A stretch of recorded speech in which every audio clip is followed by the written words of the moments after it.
There are two things in life that will guarantee you happiness and fulfillment. Real good barbecue and a new piece of drum gear.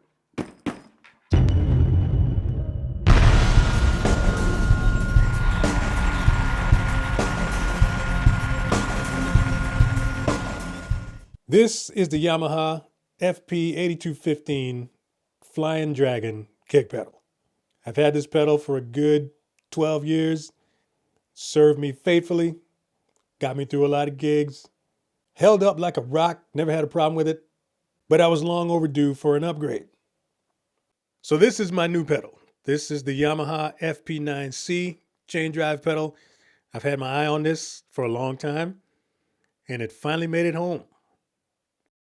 So the FP9 hit the streets back in 2019, was introduced at the NAMM show back then. And the first time I played it was not too long after. It was at the Yamaha offices. We were shooting some videos there for the Evans UV2 when that head came out. And there was a brand new hybrid oak kit there. And sitting on the bass drum was one of these gorgeous FP9s. I remember sitting on the kit, I was just kind of noodling around, warming up before the shoot.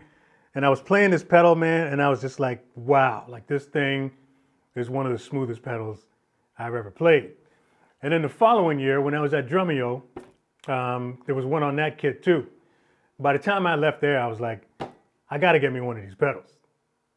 So once you get the plastic off, you pick this thing up and really start to give it a look over, man, you really notice just how well built these pedals are. Let me go ahead and give it the smell test. Smells like thump. Shout out to Floss. If you're a new drummer watching right now and you've been wondering if there's really that much of a difference between high-end pedals and cheap pedals, yes, absolutely. There are some key areas on these pedals that separate the cheap ones from the best ones. And one of the most important things about pedals is the amount of adjustments that you can make, and the FP9 has plenty of micro adjustments where even the pickiest drummer can get this thing to feel exactly how they want it. So let me show you what some of these are. So one of the most well thought out adjustments on this pedal is the spring tension. You have a self-locking knob here. All you gotta do is reach down, turn it, it'll click every time you make an adjustment, and that's how you adjust your spring tension. This, as you know, is always a pain on a lot of pedals because you need two hands to do it. You have the two adjustment knobs there. You got to push them down and there's a locking nut underneath. And it's a pain to do while it's on the kit. With this, all you got to do is just kind of reach down, boom, there it is. You can adjust your spring tension on the fly. There's also a very quick 3-position cam adjustment on this pedal. Right there. So all you got to do, loosen that off. And then just move that like that. It's 3 different positions.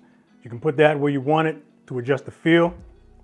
This one, again, another quick adjustment that you can do while it's attached to the bass drum. You can also adjust the footboard height and the beater angle all right there. So there's 2 tension rods. If you loosen this one off, you can adjust the footboard height. And then the one sitting right beside it is for the beater angle.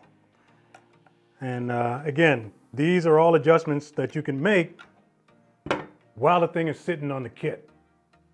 So if you're one of those super picky drummers that's very particular about how your pedal feels, you don't have to keep taking the thing off, making an adjustment, sticking it back on, all that kind of stuff. You can sort of mess around all day with micro adjustments to get this thing where you want it.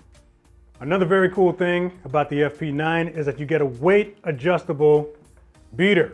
So inside the bag, they give you 2 weights. There's a 3 gram and there's a 9 gram.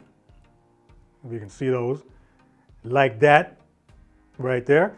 And to put them on, real simple. You take this here, move that down, pop that on, and there you go. You would be very surprised at how much of a difference these tiny weights will make with the feel of your beater. So you can try one, you can try the other, you can try them both at the same time and see which one works for you. They've also, of course, thought about you drummers out there that are playing $3,000 bass drums. The way it attaches to the kick is very cool.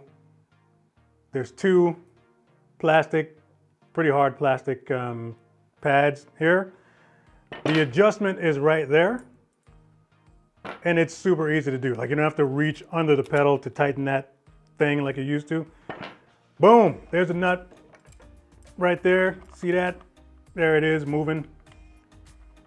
Super quick and easy to attach to your kick. Another thing that I really like about this pedal, this is something that you know when you see it, that they put a lot of thought into this. The anchor points, the two spikes that come out underneath of the pedal to keep it from moving around, they're not at the front of the pedal. They're not here. They're back here by the foot plate. This, if you haven't thought about it before, give it some thought. This is really smart because sometimes you can attach your kick pedal to the bass drum up here, and sometimes it'll still, like depending on what surface that it's sitting on, depending on how it's attached at the front here, sometimes the plate can float around and it's super annoying. Putting the anchor points back here is really smart because once you get it on there, this is already kind of secure. This will keep it from fishtailing on you. You cap all of that cool stuff off with the signature blue plate on the bottom.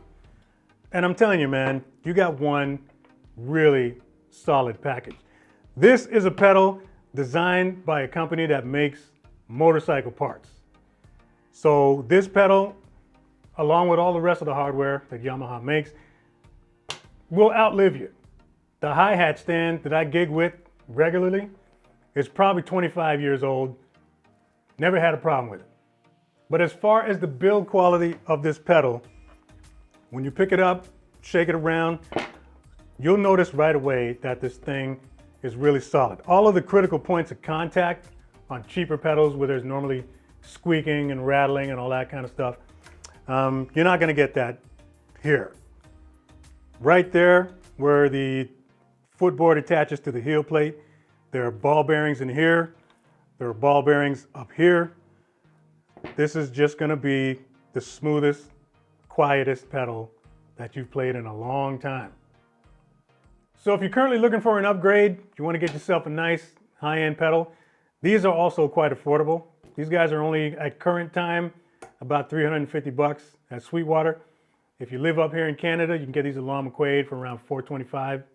I am a Sweetwater affiliate, so if you'd like to snatch one of these up, I'll leave a link in the description box. If you live in Europe, I'm also affiliated with THOMANN.de. I'll leave that link in there as well. This is the chain drive. If you get the chain drive pedal, it also comes with a strap. So if you want to try that out, you can do so. In the meantime, I'm very excited. This is my new gigging pedal. I cannot wait to get it out there on some stages. In the meantime, I'm going to stick it on this kit and do some playing.